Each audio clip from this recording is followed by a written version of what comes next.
Fortnite has seen more week-to-week changes than any other game in recent history. And with so much change comes a variety of strategies, metas, and playstyles.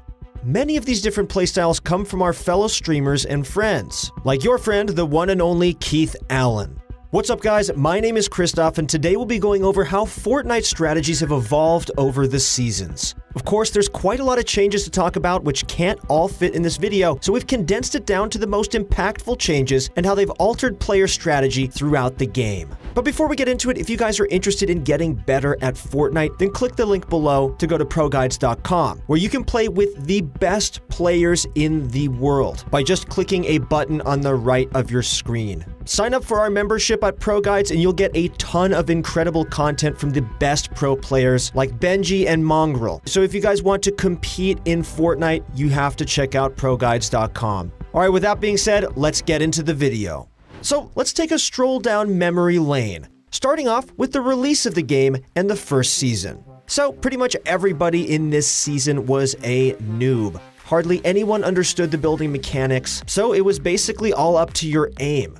Many players that came from CSGO, like Liquid Poach, or H1Z1 like Ninja, had a huge advantage. By the first couple of months, Ninja had gained millions of subscribers because the skill gap was so real. I mean, take a look at even Tfue here. The best players managed to use building to their advantage in fights, but only with simple walls, ramps, and maybe an edit or two every now and then.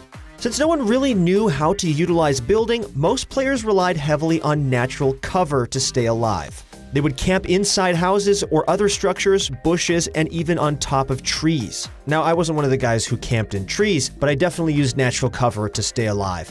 Even if you look at the meta today, bush camping is kind of a meme right now, but back then, they were a noob's best friend.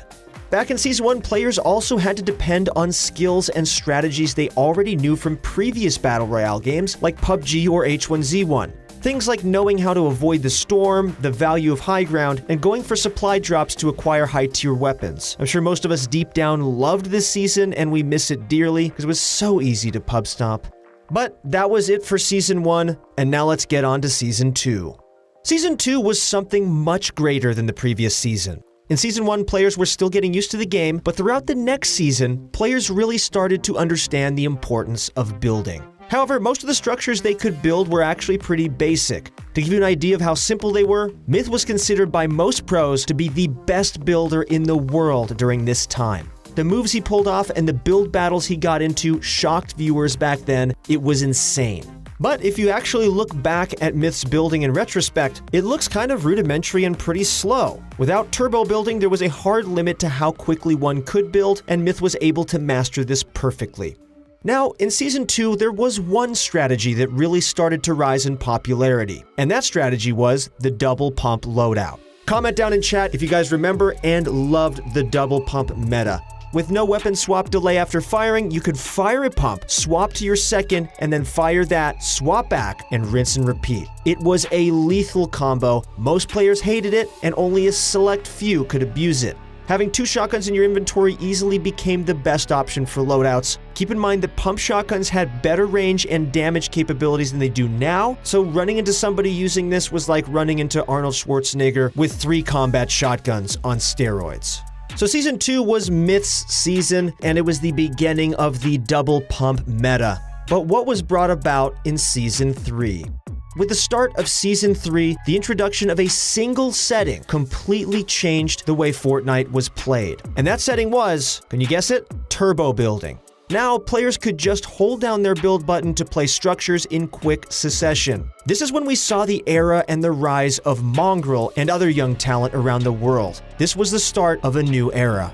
This simple addition we take for granted today gave rise in Season 3 to the build battling meta. We started to see more complex structures being built like fortified ramps, turtling, and 1x1s just because players could actually build them quickly enough. This shifted the style of building and strategy in Fortnite completely. Another incredible thing that happened was that the double shotgun meta continued into Season 3 and completely blew up in popularity. Pretty much everybody was using it at this point. The heavy shotgun was also added about halfway through, but really wasn't used in the double shotgun setup right away. Epic did make some nerfs to the swapping speed of shotguns, but their futile attempts were just not enough to kill it. This led to widespread complaints and hate against the overpowered double shotgun meta, and Season 3 was just when Fortnite started to explode. People were absolutely obsessed with Season 3. But what about Season 4? Near the start of Season 4, turbo building got buffed to be 3 times faster. With this change, so many new building techniques emerged, and we began to see the use of 90s waterfalling and double floor wall ramps, just to name a few of those mind-boggling techniques. If you guys are interested in mastering those techniques, then click the link below. We have a ton of great resources to help you out, only at proguides.com. So most players in Season 4 weren't that good at these techniques yet, but they were now possible with the additions to the building techniques. This is where the building skill gap began to widen immensely. Players who were used to pure shooter games were forced to adapt to the meta or just lose all their games. Season 4 also saw the nerf to the pump shotgun, and although the double shotgun still remained, it was in a different form. Double heavies eventually became the preferred combo for the latter half of the season. Also, something else that took the community by storm is that the damage trap was nerfed to 75 damage. So a lot of people didn't even use them in combat. But within a couple of patches, Epic did do a complete 180 and buff traps to be so much stronger than they were even originally intended to be. Now, many players could use them in build fights and in insanely clever ways to get kills that were just not possible before. Then, ghost peeking became a norm. This was a strategy that abused the crouch animation to get shots off from behind cover without revealing your character. Tfue was one of the first ones spotted using it. Even though the way peeking behaved wasn't new or anything, once first shot accuracy was added, players could abuse the heck out of it. Around Season 4, pretty much every scrim player, streamer, and pro were using this exploit before it ultimately got patched out. In addition to that, there was a brief 3-week period during the season that saw a complete shift in building strategy. Mainly because you didn't need to build for height anymore, and all because of the, oh, you remember this, the jetpack. This short-lived item allowed players to fly around for small periods of time, having to land and recharge. In fact, if you guys played Fortnite during the jetpack meta, then just comment jetpack down below. I want to see how many of you guys actually played back then. The jetpack made fall damage become a complete non-factor and even revived the sky-based strategy. Sky-based shenanigans were used a lot in the first couple of seasons, but eventually became too risky as players caught on. Once Epic Games vaulted the jetpack, sky-based died off again and players had to go back to relying on their building abilities. So that was Season 4. What about Season 5? Cue the sad music. At the start of Season 5, the double shotgun meta was finally killed. You could either be crying at this point, or you could be extremely happy depending on how good you were at using double shotguns. Epic ended up adding a delay which made it pointless to have more than one shotgun in your inventory. Since double shotguns were removed, SMGs actually became the most viable close-range option. This started what many referred to as the spray meta.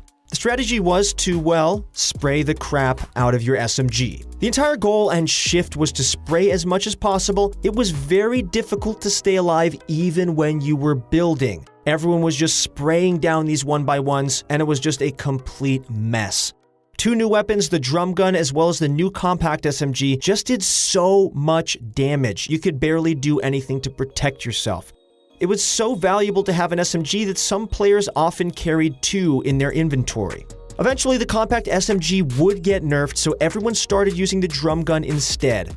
Unfortunately, that ended up being a problem too, and just reinforced the shoot until your opponent is dead strategy. Season 5 also saw the introduction of the heavy sniper. This made a bunch of CSGO players like myself extremely happy. I was wondering when they were going to throw the op in Fortnite. With this ability to one-shot structures, team-based modes now had the double sniper strategy as a viable option to kill unattentive players sitting inside their box. The usage didn't catch on right away, but eventually every duo and squad started using this strategy. As for how building strategies had changed and evolved, Season 5 saw a dramatic increase in the level of skill. Playground just got released right before the season began, and so finally players had a game mode where they could practice freely in. Now all they had to do was test any technique or build battle with their friends, which just wasn't possible before. The addition of this practice mode skyrocketed the average skill level. Players started to realize the importance of cones, editing during combat, 90s, and plenty of other techniques. That's right, editing, something that seems so fundamental today, honestly wasn't used a whole lot before Season 5. And this practice mode was so significant in increasing the average skill level that it helped dawn a new meta ending in Season 5, the editing meta. Season 6. A few additions and changes in patch 6.20 were so significant that they changed the landscape of the game forever. The first change was adding zombies as a part of the Fortnite Mares event. I'm sure we all know the strategy behind these guys today, and back then it was sort of the same. You could endlessly farm them for free shields and plenty of loot. They were more spread out around the map, but the strategy was more or less the same. The second change was that the hand cannon got buffed. It went from being next to useless to almost becoming the best weapon in the game. The buff made the gun able to one-shot every newly placed structure, whether it was wood, brick, or steel. If you could catch your opponent placing a structure, you could instantly delete it. All fully built wood structures also got one shot as well. This hand cannon was an absolute beast. What was traditionally a medium to long-range weapon ended up being a huge part of build battling for the rest of the season. The third and very significant change to this season was the addition of glider redeploy. It wasn't the item we all recognize today, it was introduced as an ability every player spawned with. They didn't need to find it or take up an item slot with it, you could just jump off your builds whenever you wanted, and you would fly safely to the ground. The gliding speed was a lot faster than it is today as well. Some players liked it for certain aspects like easier rotations, while others hated it for promoting aggression and removing fall damage as a skill factor. This ended up being massively controversial within the community, so Epic eventually removed it after only 20 days. Now, Season 7. That was when metas and strategies really started to change up. Along with the new snowy map, we saw the X4 Stormwing plane added to the game. This wasn't the first vehicle introduced to the game, but it was the first vehicle to play a major role in combat and how games ended up playing out. These planes spawned all over the place. With the ability to destroy structures and crash into enemies, these things were essentially flying wrecking balls. It was absolute chaos. They also had a turret mounted to the front that the pilot could shoot, as if a flying wrecking ball doesn't sound powerful enough. It's safe to say that when planes were first implemented, they were absolutely broken. So much so that players prioritized landing on them just so that they could secure one at the start. They saw heavy use in competitive matches as well. Just take a look here. Wait, Aiden just killing everyone he sees, dude? Action. Saw him in the sky. He got They're not fighting, they're f***ing around, you idiots. Yeah, saw him or previous. They're literally shooting around each other on purpose. The ability to stay in the sky during late-game circles made it insanely easy to rack up placement points, so much so that players would make truces with enemy planes for mutual benefit. Eventually, planes did get nerfed to be less impactful against players, but never to a point where they weren't viable. Throughout their lifespan, planes were always useful and saw play across every game mode. As for the most important change in Season 7, and one that ushered in a new meta and a completely new aggressive playstyle, was the addition of Siphon. Siphon was significant enough that it changed how players were approaching fights in entirety. It was added across all modes to start. Since it gave 50 health and extra materials after each kill, the aggressive playstyle became much more enticing. Everyone was trying to go for kills, it was just madness. Siphon would last until Season 8, where regular modes reverted to not having Siphon anymore. In Season 8, we saw the plane get vaulted, but to the dismay of many, it was replaced by none other than the baller. Oh my god. Let's go.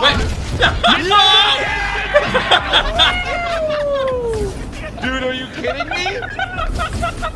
This thing was nowhere near as powerful, but it still didn't stop people from disliking it for its high level of effectiveness in competitive matches. Some competitors would literally just sit in a baller on a mountain range for the entirety of the match. Just like the plane, players would land on ballers at the start so they wouldn't get scooped up. You would then go on to gather loot, hoping to bring your baller along into the late game, and if you could, you would use these things just to rotate for free. With how risky it could be for going shots in the endgame, there was almost no incentive to contest ballers at the end of a match.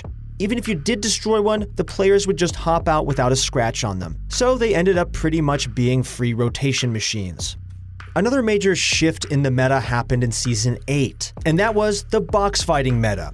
The box fighting meta became much more prevalent around this time. Box fighting was definitely around before Season 8, but this was when it really started to take off. Players started realizing the disadvantages of build battles and started preferring box fights instead. Less third-party potential, fewer materials used, and better outplay opportunities are all reasons box fighting continues to overshadow build battles to this day. Also factor in that editing became far more effective at this time. Every Fortnite player and their grandma can do a great edit now, and so why do a build battle when you can just box fight? Well, you can't forget the single balloon strategy. Using the single balloon strategy to try and get as much height in the late game. Single balloon strategy? It's a back bling, bro! There's no strategy! That was it for Season 8, but what about Season 9? Well, there wasn't too many changes in Season 9. The baller remained, the vehicle meta continued for another season, but after several nerfs, their usefulness did drop a bit, so some teams opted to play without them. But for solo matches and going into the World Cup, vehicles did see a large amount of use. Arguably the biggest change to playstyle in Season 9, though, was the vaulting of the pump shotgun, and the addition of the combat shotgun. Someone just said in the chat there is no skill gun. I did tell my wife that the pump shotgun was probably the last gun in the game that allowed good players to be able to kill another good player or a bad player up close when they're down in a battle. Now all that's left is no scoping people in the face with a sniper rifle. Before this change, shotguns were only really useful at close ranges, but the combat, well, I'm sure most of you guys remember, suffice to say, this thing was the only weapon that you needed. SMGs were rendered useless because why not just use the combat instead? It did more damage and was a lot easier to use. And when put up with every other shotgun out there, it won 9 out of 10 fights. Eventually, during the same season, the pump was unvaulted after much of a community backlash and made its way back into the game. Now, players have more of a choice when it comes to close-range weaponry. Which brings us to where we are today, Season X, or 10, however you want to say it. First things first, mechs absolutely dominated Fortnite gameplay for the first few weeks of Season X. It wasn't until multiple nerfs and spawn rate reductions that they became less of a factor in competitive play. With ballers now gone and fewer mobility options available, encountering one of these bad boys in anything other than solos would pretty much guarantee death. Players would again land on them at the start of the match. Their ability to farm up materials in no time made them useful in the early game even if you weren't necessarily getting into fights. The arrival of rift zones means that players can now choose to play a certain way if they want to, like if you don't want to build, then go to Tilted Town. If you prefer PvE fighting and tons of free loot, Retail Row's your jam. Even something like Prop Hunt being added to Moisty Palms area gives a whole new level of strategy you can work with. Love them or hate them, rift zones definitely changed how we played the game. Fortnite's early stages were so simple and there was something really charming about it. We started with bush camping and no one really knew how to build. But as players got better and the tools were given to them, massive build battles became a common occurrence. Vehicles eventually played a huge role in later seasons, creating metas that defined game plans all the way to the pro level. Okay, so what was your favorite season? Let us know down in the comments below, we really want to see. And if you guys are interested in getting better at Fortnite this season, then make sure you check out ProGuides.com and start playing with a pro right now. That's it for the video. Thank you guys so much for watching, and good luck in your next few games.